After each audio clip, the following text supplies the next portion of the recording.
شما بخیر دوستان عزیز، رضوان تیوی. بعد از این ویدیو 18 نفر ما چک روی کردیم. جبر دیدو. ما چکای شما را چیکار میکنم؟ آدم دلاشید. در روز است که. اقلا 2 نفر دیگر عریضه بنویس. اگر ننویسین ایرا پروسا دپارتاسیش میکنن تمام. بیا کم ترکک اکتیو نشیم. بعد میگن که ایزونو کشیده مینویسین ایوب کورot عمل نکرده سای.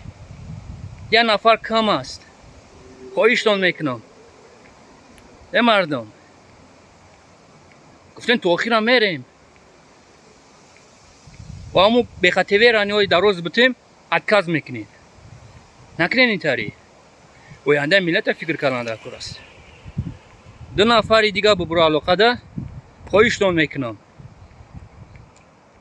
شما را هم آدم شناسین ما در چک شما در کار نیسته باید شما ایلاناتی ده عریضه بنویسین و کم ترکک نکازات کنیم بفهمم که قطعی مردم باید بازی نکنه خواهشتان میکنم